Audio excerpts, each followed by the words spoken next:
Hi అండి, అందరూ ఎలా ఉన్నారు? బాగున్నారా? నేను బాగున్నానండి.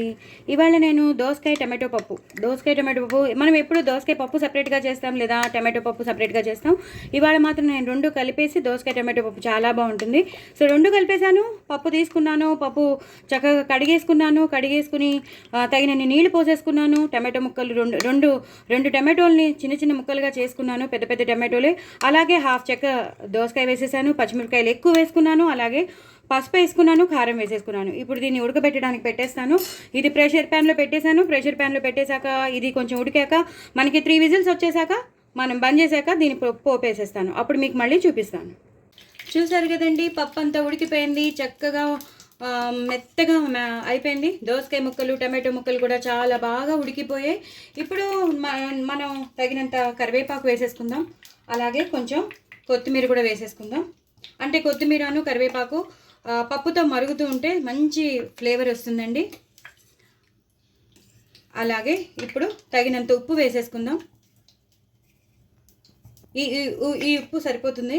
అలాగే ఆవాలు మెంతుల పొడి, ఎండుమిరపకాయలు వేసి డ్రై రోస్ట్ చేసిన పొడి, ఏం పర్లేదండి, 1/2 స్పూన్ వేసుకోవచ్చు. మంచి ఫ్లేవర్ వస్తుంది, మంచి టేస్ట్ ఎన్హాన్స్ అవుతుంది.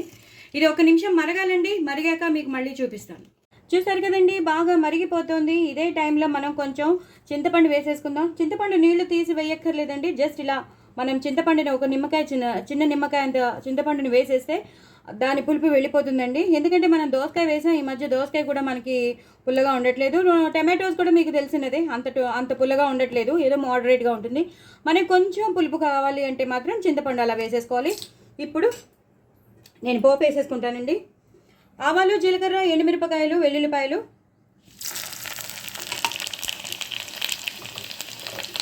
వేసుకోవాలండి. చాలా చాలా బాగుంటుంది కదా, మనకి తెలుసు కదా.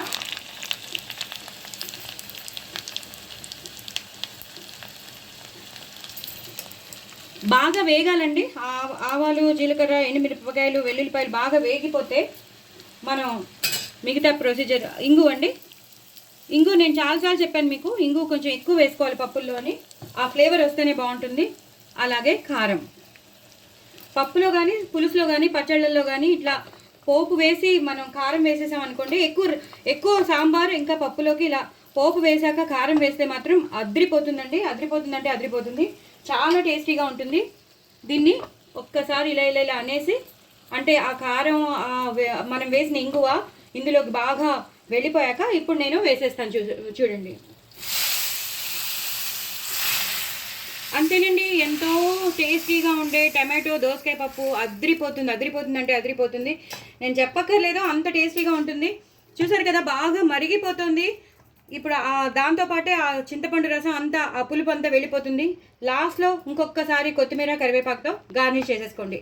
అయిపోయిందండి. చాలా చాలా టేస్టీ అయిన దోసకాయ టమాటో పప్పు చాలా టేస్టీగా ఉంటుంది. పిల్లలు పెద్దలు అందరూ ఇష్టపడతారు.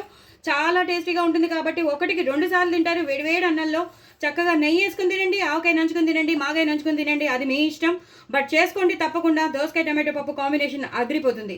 వెల్లుల్లిపాయ పోపు పెట్టుకోండి, ఎక్కువ ఇంగు పోపు పెట్టుకోండి, చాలా చాలా బాగుంటుంది. అలా ఎండుమిరపకాయలు, కరివేపాకు, కొత్తిమీర అలా కనిపిస్తూ ఉండాలి. అదిరిపోతుంది. డాబా స్టైల్లో ఉంటుంది, లేదా మనం చేసుకునే దోసకాయ పప్పులాగే ఉంటుంది. దోసకాయ పప్పు టమాటో పప్పులాగా. నా ఛానల్ మాత్రం సబ్స్క్రైబ్ చేసుకోవడం అసలు మర్చిపోద్దండి. బాయ్ అండి.